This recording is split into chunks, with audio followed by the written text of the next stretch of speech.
Upsets went around in both the Premier League and the Bundesliga as we saw some interesting games and even better score lines. As we go into this episode of the Football Baron podcast, let's talk about those games and just give a recap of what happened.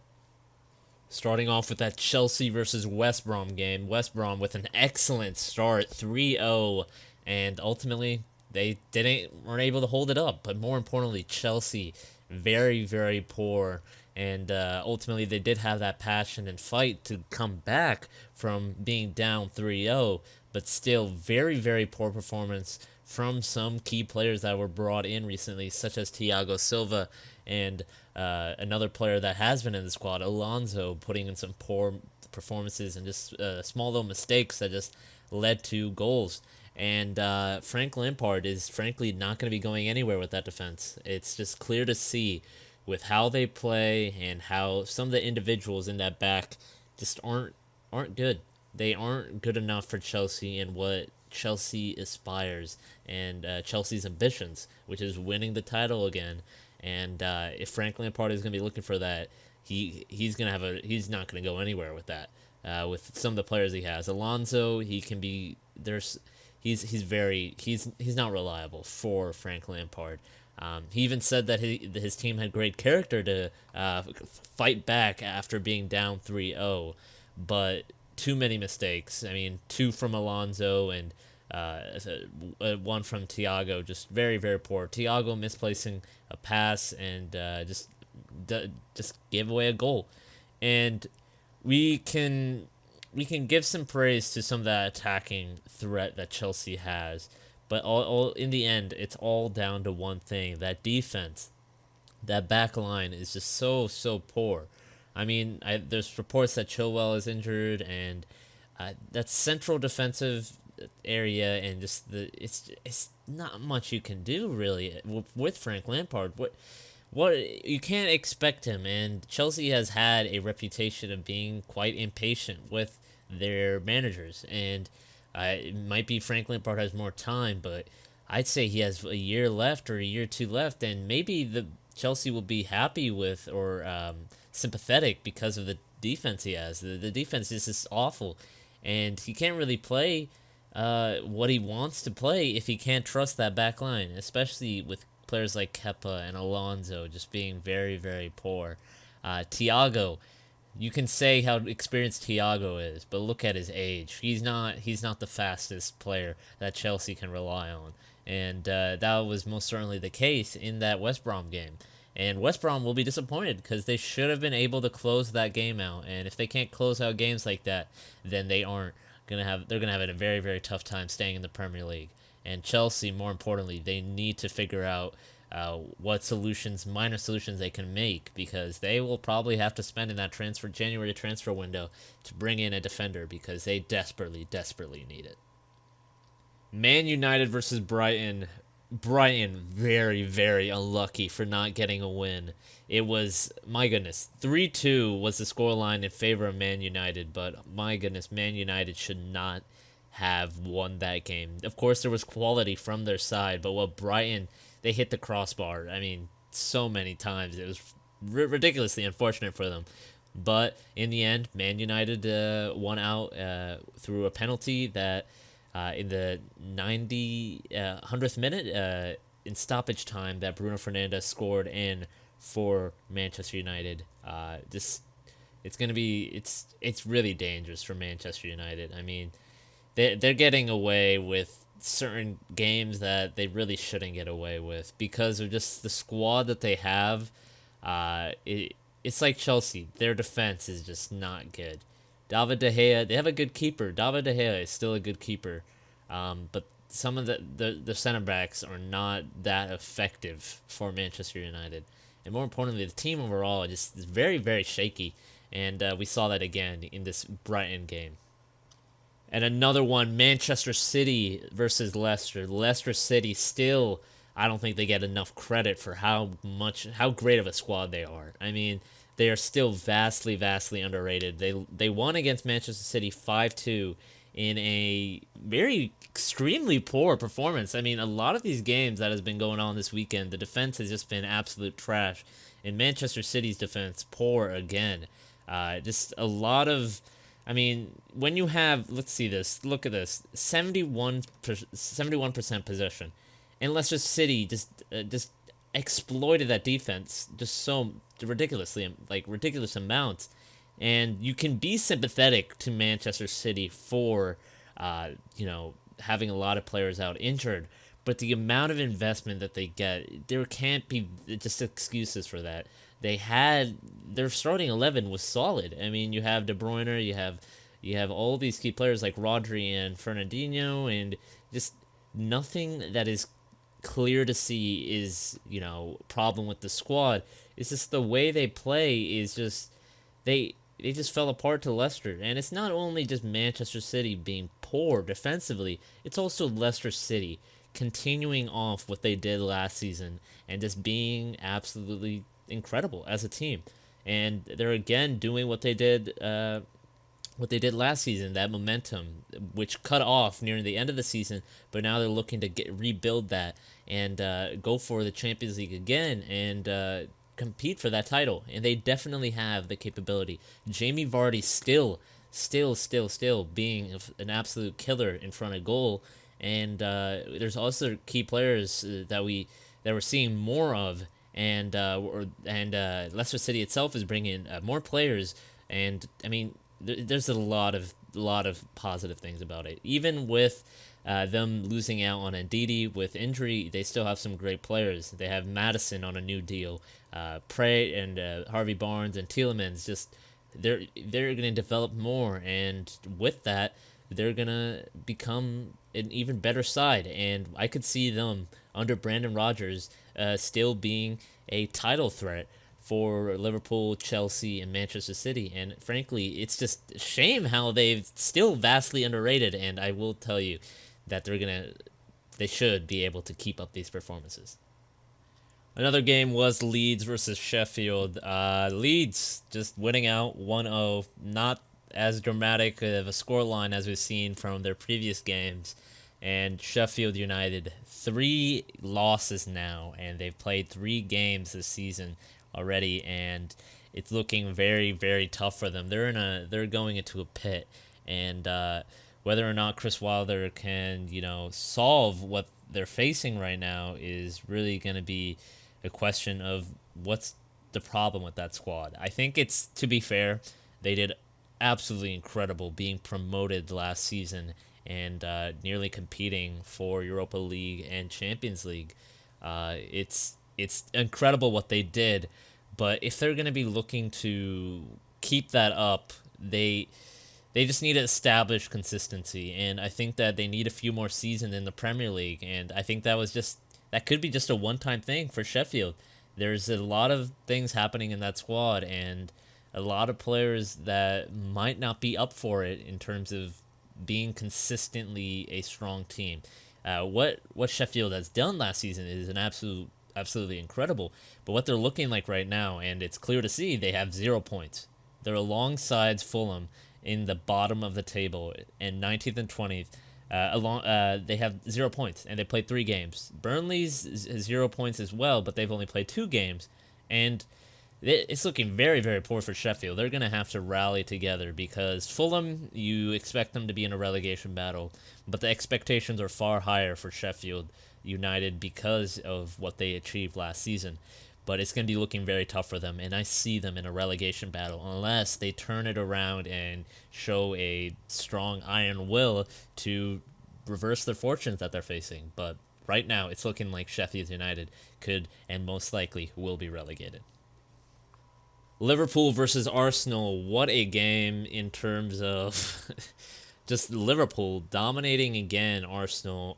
Some of that hype around Arsenal could be a little bit dissipating because of that loss, but still, Arsenal is a great side, and what Mikel Arteta is doing is incredible. But Liverpool, I think Liverpool has there's some skepticism whether they can compete for the title again because of the lack of investment. But we saw players coming in to Tsimikas, Diogo Jota, Thiago. Those Diogo Jota and Thiago are solid. Tsimikas, I feel like he was a little. I mean, I'm sure he's a great player, but I feel he's more of a depth for left back, because Liverpool really only has Andrew Robertson in that role and potentially Milner as a backup. But more importantly, I mean, Diego Jota starting off Premier League debut for Liverpool, and he scores a goal for them, and it's good for them, good for the team I mean, Arsenal just beat them in the Community Shield and beat them last season of the Premier League. Arsenal have been in a hot streak recently, and they've been doing really well under Arteta. And I think it's gonna be tougher for Arsenal to keep pushing on, and I think it was tough for them to keep that hot streak going, because in that squad there are still some parts of that squad that aren't fully effective, and they did well. We usually see Arsenal prior to Arteta just falling apart, but what we saw more was they actually challenged and threatened Liverpool. They really threatened that high defensive line that Liverpool usually plays with some of their extremely fast players like Aubameyang and Maitland-Niles, and they exploited that. But in the end, they couldn't get it past them. Alisson did well with some great saves, but more importantly, Arsenal still has that I feel flow and form that they can keep riding on, and Liverpool is still keen, and you can see that desire to maintain that title and win the title again for Liverpool. All right, time to move on to the Bundesliga. Bayern Munich versus Hoffenheim. Hoffenheim, strong team. Kramaric, great player. And what we saw again was that Bayern is still capable of losing. It's crazy to think, but yes, Bayern did lose out to Hoffenheim in a 4-1 scoreline. Kramaric with 2 goals, and I think what we're seeing is Bayern just suffering from complacency, as well as just Hoffenheim being the better team on that day. Hoffenheim showed a lot of desire and really challenged Bayern Munich. And Bayern, they looked like they could have recovered after Kimmich scored a goal, bringing them 1 goal closer, 2-1 scoreline. But then it all fell apart near the end of the second half and the end of the game. And I think what we're seeing is just Bayern, I think, suffering not only from complacency, because they've won the quadruple, they've won 4 trophies under Hansi Flick, and you should expect this from a team. Very few teams, or almost rarely, no team really, can be peak focus. And just looking at how much Bayern has won, UEFA Super Cup, they beat Sevilla, Champions League, they beat PSG, German Cup, Bundesliga title. I mean, that's 4 trophies, and the squad will of course be affected by that mentally, and that complacency will play a part. And now it's just down to Hansi Flick whether he can. He had an incredible first season, and he's looking like another great manager and one of the best managers in world football currently. And now it's all up to him to see if he can just really keep his team focused and moving on ahead to, holding the Bundesliga title again, and just making sure that his squad doesn't lose focus. And you see that loss of focus in that Hoffenheim game, because Hoffenheim just played far better, and it's clear to see. But it's now just up to Hansi Flick and Bayern Munich's squad whether they can just reassert themselves in that next Bundesliga game. All right, SC Freiburg versus Wolfsburg. Oh, what a game. Vastly disappointed. Not at SC Freiburg in particular, but how unlucky Freiburg was. Because Wolfsburg, they were getting battered by Freiburg. I mean, Salah and Lucas Heuler, were absolute starlets for Freiburg, if you look at it. I mean, Lucas Heuler was just but just drawing a lot of fouls, and I believe he managed to, lead to multiple fouls that carded 2-3 Wolfsburg players, and it frustrates the opposition, and you saw that frustration near the end of the first half, and unfortunately for Freiburg, they got scored on, and it was level terms. And going to the second half, Wolfsburg did play a little bit better than they did in the first half, because they brought in some more key quality players. They subbed in, and it was still Freiburg deserved to win in terms of what they were producing, the amount of fouls that they were drawing, and the amount of free kicks and set pieces opportunities that they had. But Roland Salah, okay, a little bit quiet in the first half he was, but then in that second half, I don't know what happened, but absolute star, really just great, really clever, really cheeky, and just really good on the ball. And there were some movements that he made that were really eye opening and exciting to see. And Lucas Hoyler was as well. Lucas Hoyler and Salah were just absolute stars for Freiburg. We also saw Grifo and Pedersen, playing that role in that first goal. But I feel like Salah and Hoyler opened up so many opportunities for Freiburg, but those opportunities weren't fully taken, and they didn't have that luck in them to really give Freiburg that 3 points. But more importantly, still Freiburg, solid season start still so far. 4 points in the Bundesliga currently. They are fifth in the table. But that is, of course, there's other teams at 4 points. But still, Salah and Hoyler looking absolute starlets for Freiburg, and I think that we're going to be seeing them play an even bigger role this season. All right, let's also talk about Aston Villa's performance against Fulham. Fulham, of course, a weaker side than Aston Villa if we look at squad quality, but Aston Villa winning decisively 3-0. Solid game for them, maintaining a clean sheet. And Fulham had more, chances or just shots at goal, but Aston Villa just showing that more experience that they have in that Premier League season that they had last season. But I think what we're seeing now that they've won two of their first two games, is that we're seeing Aston Villa slowly develop a rhythm in the Premier League. After coming back for a long time, Aston Villa back to the Premier League, I think that re-signing key players like Jack Grealish, and we're seeing players like John McGinn fully come back, and you've already seen some of the wonderful performances from Douglas Costa. I think what we're seeing from Aston Villa is more importantly just developing a rhythm. I mean, a lot of championship teams that come up to the Premier League, they can't really establish themselves. I mean, Norwich never really was able to establish themselves in the Premier League in terms of playing. And I think what we're seeing from Aston Villa is more of that stability and just solid foundation that they have. And I think that if Jack Grealish will stay there for a season or two more, and maybe even longer, considering he's saying that he feels like the ambitions of the club is matched to his, then we could see a continuous movement up in that table for Aston Villa as they try to, reclaim that past glory, like Leeds, and it's all going to be up to whether they can hold that stable foundation. They have some players in their lineup and their squad that is reliable. Jack Grealish, for one, is reliable. Douglas Luiz is reliable.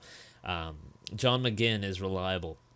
All these players can help Aston Villa maintain that stability. And if players like Trezeguet can ride off some of the top quality performances they had near the end of the season, then what we're seeing is a solid and a star-like team in Aston Villa and what they can do in the Premier League this season.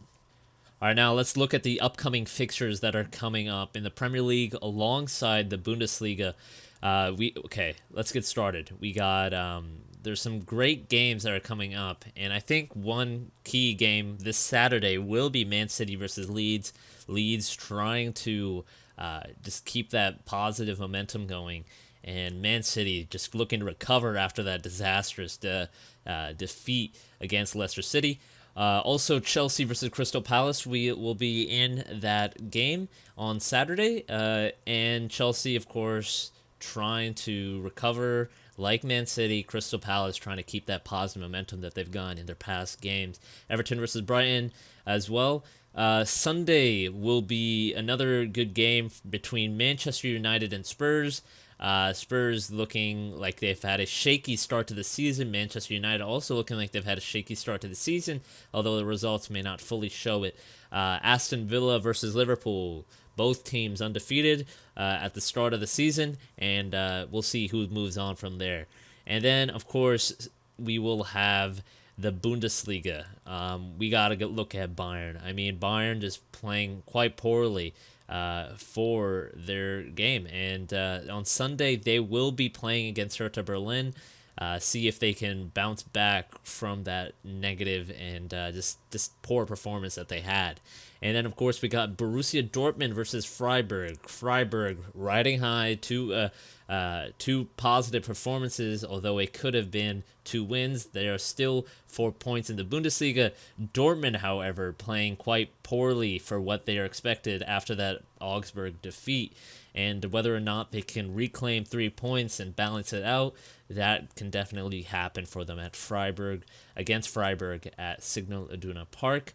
And of course, we got Gladbach versus Cologne, and Gladbach have had a poor start as well, and they need to recover alongside that. Schalke versus Leipzig is another game, considering that David Wagner is out of the team after being sacked. And of course, what we're seeing is Leipzig trying to keep building under Julian Nagelsmann and try to compete for the title and win the title. And whether or not that will happen and whether or not Schalke can bounce back, that will be determined this Saturday. Definitely some interesting games. And more importantly, I'm just excited to see what's going to happen. I think there's a lot of narratives and a lot of storylines in the Bundesliga and Premier League that can develop out, and just really excited. But that will be it for this episode of the Football Baron podcast. Thank you all for listening, and of course, if you are listening to any podcasting on any podcasting platform, of course, such as Spotify, Stitcher, Google Podcast, and Apple Podcasts, please make sure to follow, subscribe to us. And if you are not listening to us on YouTube, please go check out our YouTube channel, Football Baron. Make sure to subscribe to us there. And if you are listening on YouTube, please hit the like button and subscribe and comment if you would like to. We'd appreciate it. Thank you. And of course, have a good day.